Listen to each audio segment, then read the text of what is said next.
R আমেৰিকাৰ ৰাষ্ট্ৰপতি Donald ট্ৰাম্পে আৰম্ভ কৰা বিশ্ব বাণিজ্য যুদ্ধ এতিয়া ধাৰণ কৰিছে নাটকীয় ৰূপ। হঠাৎ কৰ নীতি 3 মাহৰ বাবে বাতিল কৰি হকা দিলে ভাৰতকে ধৰি বিশ্বৰ অন্য ৰাষ্ট্ৰসমূহক। কিন্তু ৰেহাই নিদিলে কেৱল ৰঙা চীনক। উলটাই চীনৰ ওপৰত পুনৰ আৰোপ কৰিলে অতিৰিক্ত কৰ। লগে লগে এতিয়া বিশ্বজুৰি আৰম্ভ হোৱা যুদ্ধ হৈ পৰিছে চীন আমেৰিকা কেন্দ্ৰিক যুদ্ধ। ৰেহাই দিলে ভাৰতক, এৰি নিদিলে চীনক। আমেৰিকাই আৰম্ভ কৰা বিশ্ব বাণিজ্য যুদ্ধই ধাৰণ কৰিছে নাটকীয় ৰূপ। ইটোৰ পাছত সিটো উদ্ভট আৰু বলিয়ালি সিদ্ধান্তৰ পাছত পুনৰ আন এক অভাৱনীয় সিদ্ধান্ত গ্ৰহণ কৰিলে ডোনাল্ড ট্ৰাম্পে। হঠাৎ বহু বিতৰ্কিত কৰ নীতি 3 মাহৰ বাবে বাতিল কৰিলে ট্ৰাম্পে। সকাহ দিলে ভাৰতকে ধৰি প্ৰায় 179খন ৰাষ্ট্ৰক। কিন্তু সকাহ নিদিলে ৰঙা চীনক।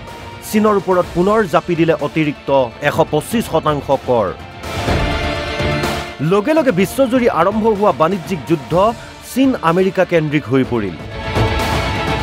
অৱশ্যে বৰ্তমানলৈকে আমেৰিকা অথবা চীন কোনো এখন ৰাষ্ট্ৰৰেই শ্বেয়াৰ বজাৰত এই বাণিজ্য যুদ্ধৰ প্ৰভাৱ পৰা নাই। সুস্থিৰতা দেখা গৈছে দুয়োখন ৰাষ্ট্ৰৰ শ্বেয়াৰ বজাৰত।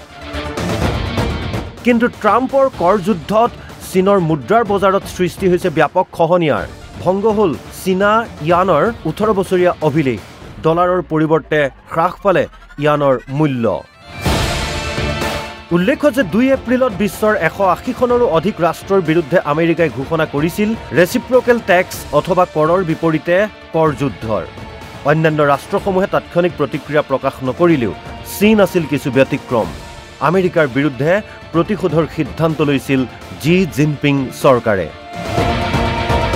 2 এপ্ৰিলত চীনৰ বিৰুদ্ধে আমেৰিকাই আৰোপ কৰিছিল 34% কৰ। 3 এপ্ৰিলত চীনে আমেৰিকাৰ বিৰুদ্ধে ঘোষণা কৰিছিল 67% কৰ। 5 এপ্ৰিলত আমেৰিকাই পুনৰ চীনৰ বিৰুদ্ধে 104%লৈ বৃদ্ধি কৰে কৰ।